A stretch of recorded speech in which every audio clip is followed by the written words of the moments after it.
Hey guys, Dave from Nerdarchy, for nerds by nerds, hanging out with this nerd. Nerdarchy is dead. And today we're filling out the character roles with this character build, the Healer.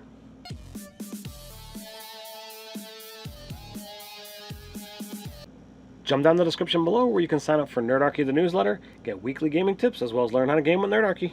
So we've covered the different roles, basically that have kind of sprung up from MMOs, I guess, the titles. Your tank, your DPS, controller, the only thing really left is the healer. I don't even think we've done controller yet, but we're going to get to that. But today we're doing the healer. Now look, these archetypes have always existed in Dungeons & Dragons for as long as I can remember. We just called them different things. Right. So we're going to delve into the healer today, and there's actually a bunch of different ways to be a healer in Dungeons & Dragons. So when we started down this path, we had to look at what are the options and what does it mean to be the healer, the heal bot. And for the most part, if you're going to be the healer, well, you're the one that patches everybody up. So who gets access to healing magic? So you've got your cleric, obviously. You got your druid, you got your bard, and you've got your paladin. Now, don't forget the favorite soul sorcerer. If you're willing to go into the Unearthed Arcana, there is the favorite soul archetype for sorcerer. Granted. Now, when you look at what you want to do, are you talking about someone who is just taking care of hit points, or are you talking about someone who's got the ability to mitigate conditions like poisoned, diseased, that kind of stuff? Because status effects. If you're going down that way, which I think the healer typically does, then you really want to look at Paladin, because Paladin has that lay on hands ability that not only does he have the ability to just wave those things away without casting a spell, just using his lay on hands, but he can affect multiple things and healing with just one touch. That's super useful, and he can also wade into the center of combat. It's not that big a deal for him. He's already kind of the tank anyway, and he can also produce a lot of damage if he needs to. And there's really like the real problem, right? He actually is, he's way better at doing some of these other things like tanking damage and dishing it out. So that is going to mitigate how good he can be when it comes to actually healing.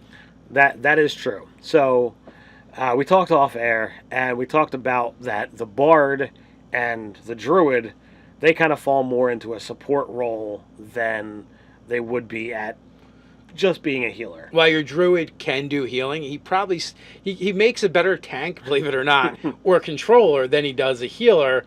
And then the bard is kind of a special case. Right. So we can just shelve those two because there's just not enough oomph in those two. Yes, the bard could get expertise in medicine. Yes, he can get his his magical secrets and get access to some of the more powerful healing spells. But at the end of the day, he's just not going to do as good as a cleric. Right. So at a certain point, why bother? Just do the thing, right? Be the thing. So you brought up Favored Soul. You want to go into that one? Yeah, Favored Soul actually was kind of leading the pack for a little while because it's an interesting choice in the sense that you can have access to all the healing spells, right? Not a problem. That's very important. And you can fireball if you need to too. Also might be important. But here, there's a couple problems though. One is the sorcerer gets the least amount of spells in the whole entire game for full casters. That's a problem. Mitigating factor that kind of makes it less of a problem is they get meta magic, which is really fun and interesting. Not only that, they're the ones that get it. Nobody else has got access to being able to, like, you know what? I'm gonna distant cure. I'm gonna twin cure. I'm gonna quicken a cure and then use a magic item. Yeah, and think about like those spells that are really high level that work at a range. While using distant, you can still do that, but you just extended out how far you can go with those. Right. So you get access to a lot of really neat tricks. But when we sat down and looked at cleric, I mean, come on, cleric is the healer. That's what everybody knows. And, we can look at knowledge and trickery and war and blah, blah, blah. None of them compare anywhere near what life clerics can do. Yeah, well, oddly enough, I think the favorite soul actually beats out all the clerics but life. Well, that is pretty interesting. So let's look at the life cleric. For starters, they get the ability to, when they cast a healing spell, they're just bumping it by extra points. 2 plus level of the spell. Not bad. Now, that's not per die, that's just once, right? Yes. So still not bad. So it's like, oh, well, you're going to cast a 9th level heal spell. All right, well, it's going to do an extra 11 points. Not bad. Not bad at all. So now we look at, what they can wind up doing besides that, and we talk about their channel divinity. I was a little surprised by this one. I guess I haven't looked at it in a while. And it's like, they basically get lay on hands in a radius, affect as many creatures as they want. I mean, it's one pool to draw from, and they only get so many channel divinities. They don't get the status effects of the paladin. But just the straight healing, which that's more than enough if you ask me. 5 times your level in healing the dish out around you. Which is literally equal to what the paladin has. Exactly. And they don't have to touch. They just do not. Right, and you might not want to get that close, so that works out really well. But from there, it just keeps getting better. They're like, oh, you're healing other people? Well, now not only do you heal them, but you get back 2 plus the level of the spell when you heal them. So there's even more healing going on. So, all right, now let's look at the cap of the whole thing. When you get to 17th level as a life cleric, you literally maximize any healing dice that you do. Oh, you're rolling those d8s? No, you're not rolling them. They're just all 8s. Yeah, the maximize is a huge deal, especially for anything where it's not like, here, you get back X amount of hit points. No, this is good stuff. So, when I looked at, what if we combine? Like, we need 17 levels of cleric. That gets us access to that ability. That gets us access to 9th level cleric spells. But that's 3 more levels to play with. It is. So, indeed. What if we took some of that favored soul and mixed that with our life cleric? That works out for several reasons. One, their first level ability of, oh, I made a die roll and I can add 2d4 to it if I need to. Super sweet. It's not thematically healing, but their other ability is pretty decent, and that is the fact that they get to choose from the clerics list.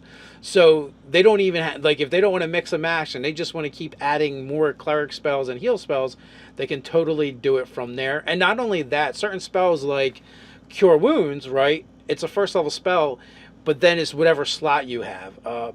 Healing Word, again, another low level spell. So you could literally fill up your low level spells, healing spells, with your sorcerer spells known.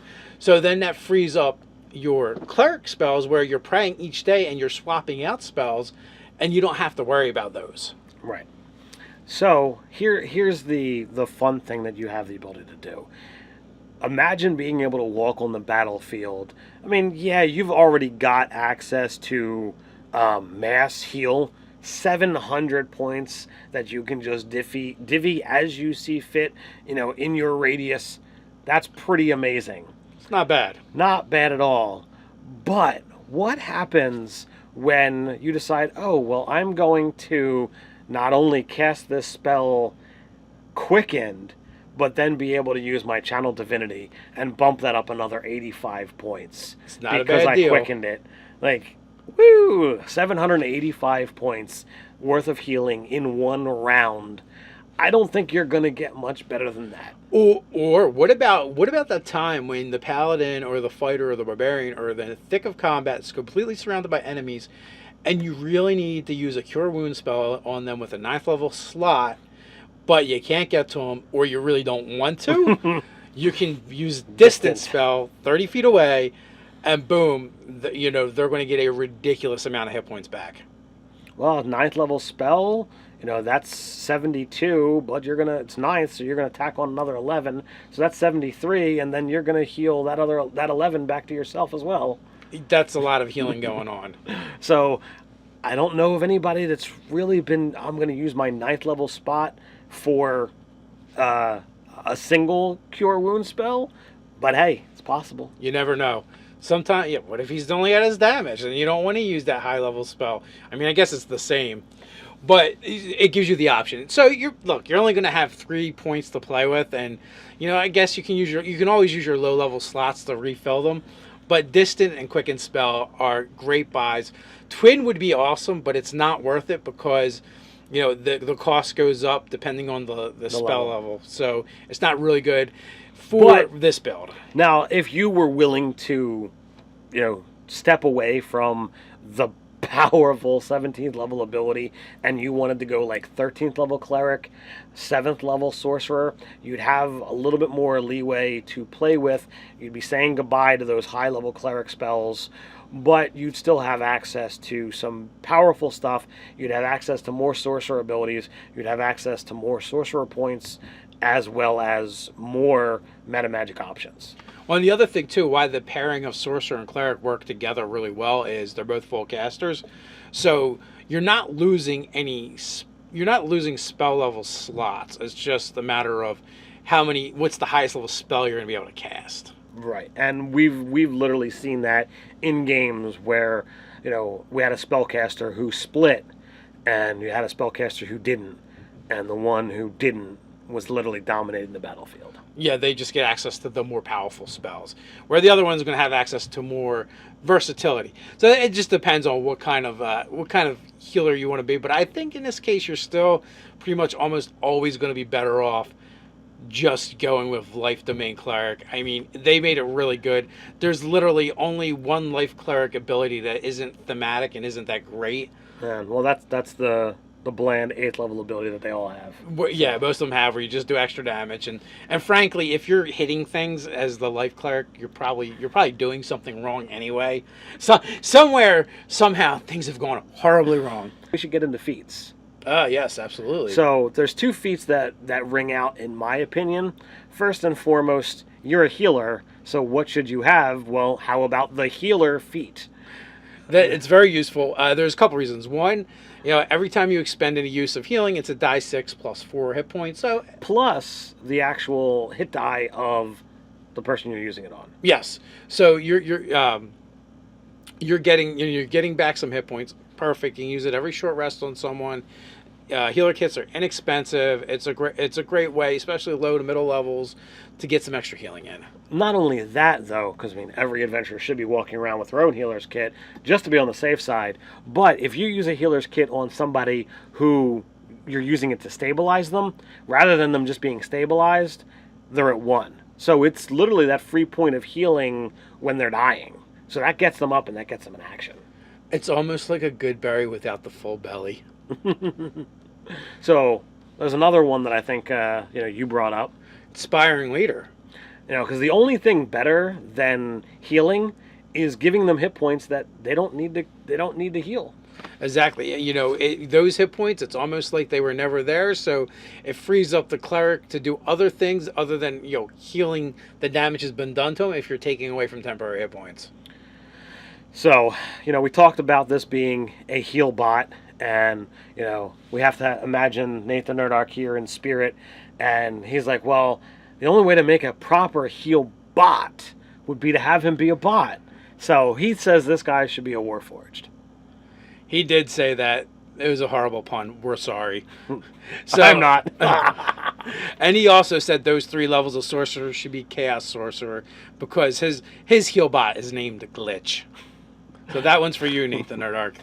So what do you guys think? Is there anything that we got wrong? Is there anything that you think should be added to this healer build? There's a great place to continue that conversation, and that's down in the comments. While you're down there, don't forget to like, share, and subscribe. You can hang out with us over on nerdarchy.com. So until next time, stay nerdy.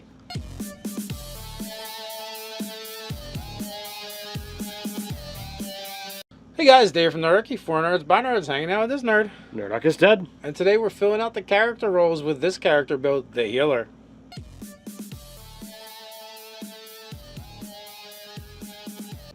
Jump down the description below where you can sign up for Nerdarchy the newsletter, get weekly gaming tips, as well as learn how to game with Nerdarchy. So we've covered the different roles, basically a bunch of different ways to be a healer in Dungeons & Dragons. So when we started down this path, we had to look at what are the options and what does it mean to be the healer, the heal bot. And for the most part, if you're going to be the healer, well, you're the one that patches everybody up. So who gets access to healing magic? So you've got your cleric taking care of hit points, or are you talking about someone who's got the ability to mitigate conditions like poisoned, diseased, that kind of stuff? Because status effects. If you're going down that way, which I think the healer typically does, then you really want to look at Paladin, because Paladin has that lay on hands ability that not only does he have the ability to just wave those things away that have kind of sprung up from MMOs, I guess, the your titles. tank, your DPS, controller, the only thing really left is the healer. I don't even think we've done controller yet, but we're going to get to that. But today we're doing the healer. Now look, these archetypes have always existed in Dungeons & Dragons for as long as I can remember. We just called them different things. Right. So we're going to delve into the healer today, and there's actually... Obviously, you got your druid, you got your bard, and you've got your paladin. Now, don't forget the favorite soul sorcerer. If you're willing to go into the Unearthed Arcana, there is the favorite soul archetype for sorcerer. Granted. Now, when you look at what you want to do, are you talking about someone who is just